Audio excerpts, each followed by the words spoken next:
ಕೆಂಡದಂತಾದ ಬಿರು ಬಿಸಿಲಿಗೆ ಬೀದರ್ ಜಿಲ್ಲೆಯ ಜನ ತತ್ತರಿಸಿ ಹೋಗಿದ್ದಾರೆ. ಪ್ರಾಣಿ ಪಕ್ಷಿಗಳು, ಜನ ಜಾನುವಾರು ಬಿಸಿಲಿನ ತಾಪಕ್ಕೆ ನಲುಗುವಂತಾಗಿದೆ.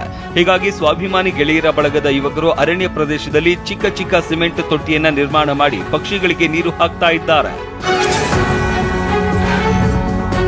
ಕೋಲಾರ ಜಿಲ್ಲೆ ಮಾಲೂರು ಪಟ್ಟಣದ ಕುಂಬಾರಪಾಳ್ಯದ ಸರ್ಕಾರಿ ಶಾಲೆಯನ್ನ ದೇಗುಲದ ಟ್ರಸ್ಟ್ನವರು ನಿರ್ಮಿಸಿಕೊಟ್ಟು ಸಾಮಾಜಿಕ ಕರ್ತವ್ಯ ಮೆರೆದಿದ್ದಾರೆ.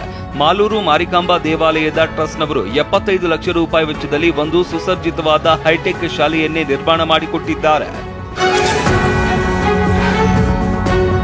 ಉತ್ತರ ಕನ್ನಡ ಜಿಲ್ಲೆಯ ಹೊನ್ನಾವರ ತಾಲೂಕಿನ ಕರ್ಕಿ ಗ್ರಾಮದ ಬಡಗಣಿ ನದಿಯ ಮೇಲೆ ನಿರ್ಮಿಸಲಾದ ತೂಗು ಸೇತುವೆ ಹಾಳಾಗುತ್ತಾ ಬಂದಿದ್ದು ಮುಂದಿನ ದಿನಗಳಲ್ಲಿ ಸಂಪೂರ್ಣವಾಗಿ ಬೀಳಬಹುದಾದ ಸ್ಥಿತಿಗೆ ಬಂದು ತಲುಪಿದೆ. ಅಪಾಯ ಎದುರಾಗುವ ಮುನ್ನ ಜಿಲ್ಲಾಡಳಿತ ಎಚ್ಚೆತ್ತುಕೊಳ್ಳಬೇಕು ಅಂತ ಗ್ರಾಮಸ್ಥರು ಆಗ್ರಹಿಸಿದ್ದಾರೆ. ನಟ ತುಕಾಲಿ ಸಂತು ಕಾರು ಅಪಘಾತಕ್ಕೀಡಾಗಿದೆ. ತುಮಕೂರಿನಿಂದ ಕುಣಿಗಲ್ ಕಡೆಗೆ ಕಿಯಾ ಕಾರ್ನಲ್ಲಿ ಪ್ರಯಾಣಿಸುವ ವೇಳೆ ಆಟೋ ಡಿಕ್ಕಿ ಹೊಡೆದಿದೆ. ಆಟೋ ಭಾಗಶಃ ಜಖಮಾಗಿದ್ದು ತುಕಾಲಿ ಸಂತು ಕಾರಿನ ಬಲಭಾಗ ಹಾನಿಯಾಗಿದೆ. ಬುಧವಾರ ಸಂಜೆ ಅಪಘಾತ ನಡೆದಿದ್ದು ಸದ್ಯ ಯಾವುದೇ ಪ್ರಾಣ ಹಾನಿ ಸಂಭವಿಸಿಲ್ಲ.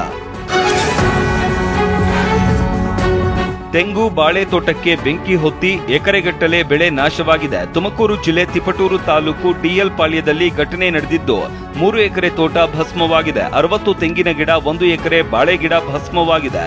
ಮಂಜುನಾಥ್ ಎನ್ನುವವರಿಗೆ ಸೇರಿದ ತೋಟ ಇದಾಗಿದೆ. ಬೆಂಗಳೂರಿನಲ್ಲಿ ರಾಜೀವ್ ಗಾಂಧಿ ಕಂಚಿನ ಪ್ರತಿಮೆ ಲೋಕಾರ್ಪಣೆ ಮಾಡಲಾಗಿದೆ. ಇಲ್ಲಿನ ಶೇಷಾದ್ರಿಪುರಂ ಬಳಿ ನಿರ್ಮಿಸಿರುವ ರಾಜೀವ್ ಗಾಂಧಿ ಕಂಚಿನ ಪ್ರತಿಮೆಯನ್ನ ಲೋಕಾರ್ಪಣೆ ಮಾಡಲಾಯಿತು.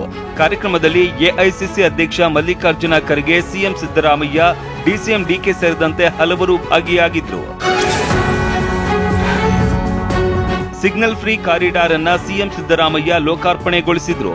ಪುರಂ ಜಂಕ್ಷನ್ ಬಳಿ ಇರುವ ರಾಜೀವ್ ಗಾಂಧಿ ಸಿಗ್ನಲ್ ಮುಕ್ತ ಅಷ್ಟಪಥ ಕಾರಿಡಾರ್ ಅನ್ನ ಒಟ್ಟು 356.39 ಕೋಟಿ ವೆಚ್ಚದಲ್ಲಿ ನಿರ್ಮಾಣ ಮಾಡಲಾಗಿದೆ. ಸಿಎಂ, ಡಿಸಿಎಂ ಡಿಕೆ ಶಿವಕುಮಾರ್, ಸಚಿವರಾದ ರಾಮಲಿಂಗಾರೆಡ್ಡಿ, ದಿನೇಶ್ ಗುಂಡೂರಾವ್ ಸಾಥ್ ನೀಡಿದ್ರು.